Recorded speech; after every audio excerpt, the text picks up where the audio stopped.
I'm talking about why it's taken me 12 years to get myself on YouTube. Hi, welcome to my channel. Today I'm going to be talking about why it's taken me 12 years to actually get up and do it and get started on YouTube. If that's something that you've always wanted to do, you find yourself in the same position, please stick around while we dive into it in this new video. So my name's Remy, this is my 5th video on YouTube. I have edited and posted 3. I'm in the process of editing my 4th video. I've posted a couple of shorts and I'm still just trying to figure this YouTube thing out. But I'm super proud of myself that I've actually gotten to the stage where not only have I filmed, have I edited, I've actually gone and done it. I've posted it to YouTube. Now, this might not seem like a big deal if you already post to YouTube, but I can assure you that actually posting your first video is the hardest thing. And in this video, I want to talk about all the times that I thought I was going to do it, didn't do it, got really close to doing it, still didn't do it, and now what's changed and made me do it now. If that's something you're interested in and you want to know more, here it goes. Back in 2012, I was in med school. We went on an elective, myself and my husband, my then boyfriend, and we went to South Africa for 3 or 4 weeks now, I can't remember.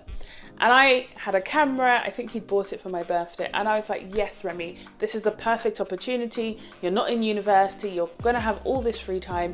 Why don't you film and edit videos and start your vlog? So I'm the type of girl that grew up in the era of Britpop Princess, Beauty by JJ, and all these like makeup gurus. And I obviously, well, I don't really wear makeup now, but I didn't wear it at the time. And I was really learning and watching their videos and loving it and loving how free they were on camera and the bravery that it took to get there. Should say I was also the girl who very rarely went out of her comfort zone and was often scared and terrified of being teased, being criticized. So definitely those are the things that held me back. We were in South Africa, in Durban to be precise, and I was like, you know what, there's a day that I'm literally just going to vlog my experience, because the whole point of the elective was to write it up, have a presentation or something to show for your time out there. So I filmed the video, I got home, I edited the video, I watched the video back, I sent it to my friends and family, and I was really proud of it. And I was like, could I upload this to YouTube? Could I? Did I? Definitely not. I did not upload it to YouTube. I was trapped by fear. And when I look back on it now, I think I came across it early last year and I was like cackling as to how much effort I'd put into it, but then that effort was not seen by anybody. And then fast forward 4 years later, I'd just been newly married, again, had a nice camera. And this was off the back of our wedding. We had a lot of like coverage for the wedding, so a lot of it went on social media. And again, this was the time that actually people like Britpop Princess had gotten married. And other YouTubers that I was watching, I think there was Adana, she had gotten married and they were doing like vlog styles with their husbands. And I was like, oh yeah, I've got a husband now. That's something I could do. And then I filmed a video of a day out. And I must say, like, you know, all credit to my husband. He's not very like camera friendly. Like in many pictures, he never smiles. But he was like, yeah, sure. If you want to do it, let's go ahead with it. And obviously we've now been together. Ouch. We've now been together for many years, married for 10 years next year. And he has heard me say over the years, I want to start a YouTube, I want to start a YouTube. And sometimes I'll be sat there being like, oh my gosh, this is what these YouTubers make. He's like, yeah, what happened to you wanting to be a YouTuber? He's not the only one. My sisters as well will be like, oh yeah, I thought you wanted to be a YouTuber. What happened? You know, I would be like, oh no, life just got busy. Excuse after excuse after excuse. Anyway, where was I? We're in 2016. I filmed a video. I've edited the video. I've added music to the video. I even took a thumbnail cover, like I shot a thumbnail cover for the video. Did that video ever see the light of day? Absolutely not. Now that I'm 5th video in, I've been thinking and I've been reflecting, like, why didn't I do it back then? And what's held me back? And anytime I'm in my most productive era, so in 2012, I was on my elective, I was, you know, had time, I was happy, I was content, YouTube came up. And then I was newly married, I was happy, I was content, YouTube came up again. And now I'm in this space where I'm like trying to explore and honor my preferences and honor every desire that I've got, and actually be curious about my interests and really see them through, because I'm sort of very tired of just living the life that they've told me to live, or living the life that I thought was like the perfect picture, and ignoring all my interests and desires that have led me here. YouTube has come up again. And if you'd asked me 6 months ago, oh, Remy, would you start a YouTube channel? The answer actually would have been no, because I'd be like, what have I got to talk about on YouTube? And obviously, the Endless Books podcast that I've been listening to, that I've referenced in absolutely every video, that I will always continue to reference, come up again. And I'm driving in my car, I'm like, Remy, this is something you've wanted to do for so long. Why not just do it? And I'm glad that I've done it. Hi, YouTube. The number one thing that held me back was fear over what people would say. Now, again, this is something that we all go through, and we all have our context for it, and we all have a reason why we are worried about what other people would say. It's the way we've been socialized. It's the way we've been brought up. I was brought up Black British in inner London, and there was always this sort of pervasive thought process of like, just don't colour outside the lines, don't do too much, don't dream too big, because it might never come true. I mean, I went to school telling teachers I want to be a doctor, and they're like, oh, that's not really realistic. I was brought up by a family, by parents who were like, oh, I don't want them to say this. Like growing up in the church, oh, I don't want them to say this about me. I don't want them to say this about me. So this pervasive acknowledgement of they, them, saying things, judging, has always been there. And as I've gotten older, like coming to the realization that actually nobody cares. You don't care. I don't care. Who cares? Nobody. And what is this fear? And the fear that people put on you is literally a reflection of their own feelings for themselves, and they're projecting. Leave them. It's not your business. And the second thing that sort of held me back was shame. And I don't know, like shame's probably a really bad word, but me more being embarrassed, and more, going out into public settings and people being like, oh, you're on YouTube, and like feeling embarrassed about that. And that for me comes back to not being able to like take compliments. I really don't know how to take compliments. Not really being able to be the focus or the center of someone's conversation. Or actually, what if I do something online that's really embarrassing? What if I say something wrong? What if I get cancelled? Like I'm a doctor, I have patients. What if they come and they're like, oh, this and that? And all of these thoughts were holding me back as well. Like, what would people say in hospital?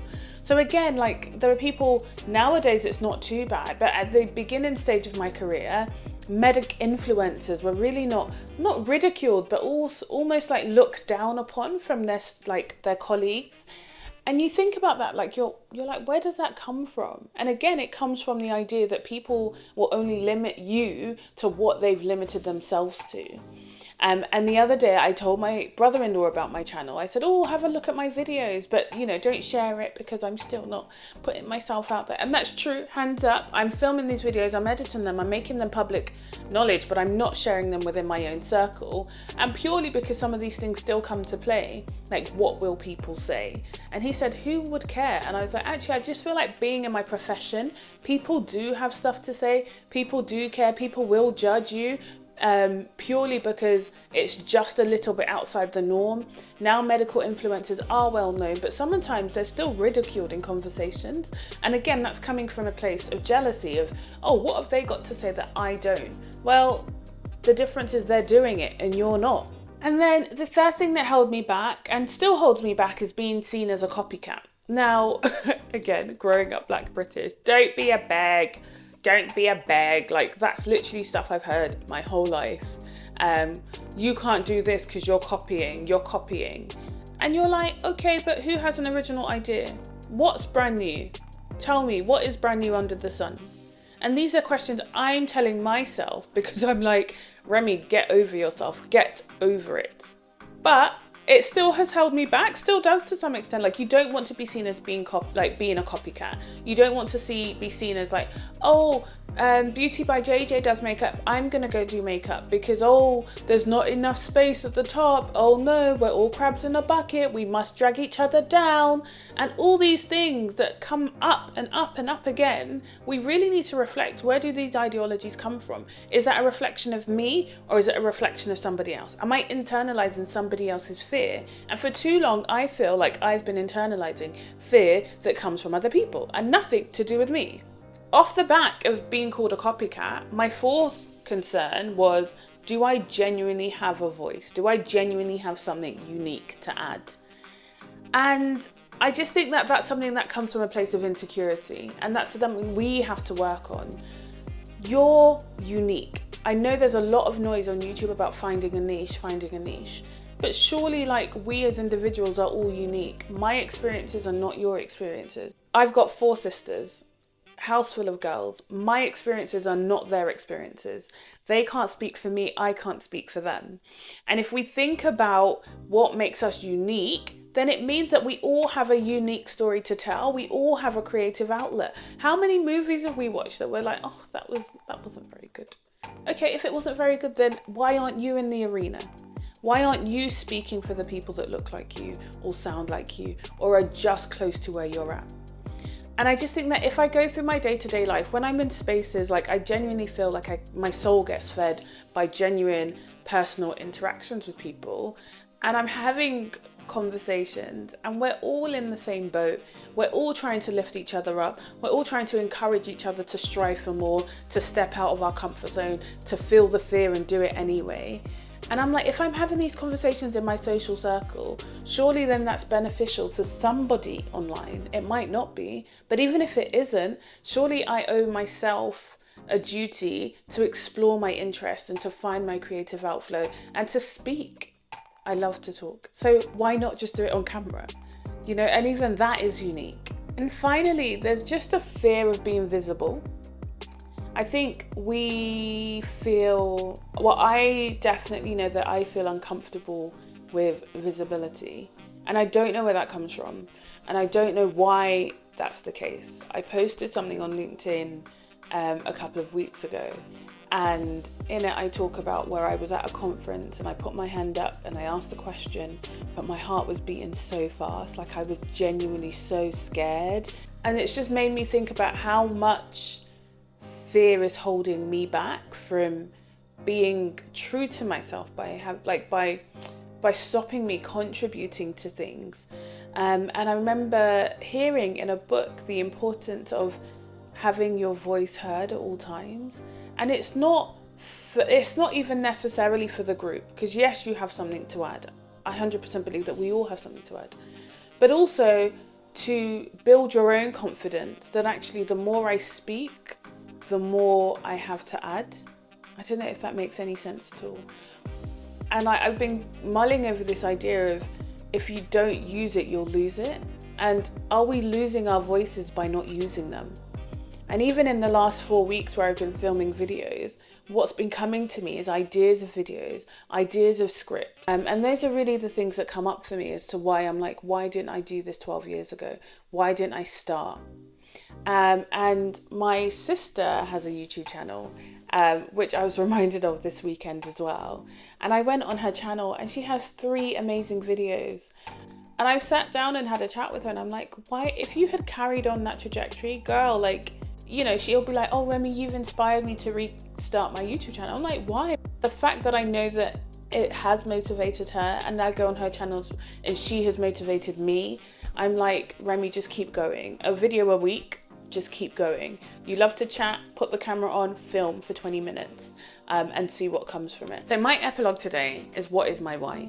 Every time you start something new, you're progressing with something, you just have to keep asking yourself, what is my why? My initial why was just to be outside of my comfort zone. And I'm still not there because, like I said, I'm posting these videos, I'm learning behind the scenes, but I've not necessarily gone out of my way and put it on my Instagram, for instance. And over the recent weeks, I've been meeting up with a few people, and I just find that my conversations are all about encouraging women to colour outside the lines, to take a step outside their comfort zone. And just to try. And all the knowledge I've been gathering from books and from podcasts, it's very, you know, they're out there, right? It's information that's out there. It's not brand new. But I'm now internalizing it, digesting it, and throwing that out to other people around me in my network. And I'm thinking that my why on YouTube could be that I do that, but in front of a camera. And I create a community online of like-minded women that will lift me up and that women I can lift up. And I do that in my job through their health, but I definitely want to do it through other means. So stick around if you've liked this video. I've got other videos that you can watch on my channel. You can subscribe, because why the hell not? Let's do this together, and catch you in my next video. Thank you very much. Bye.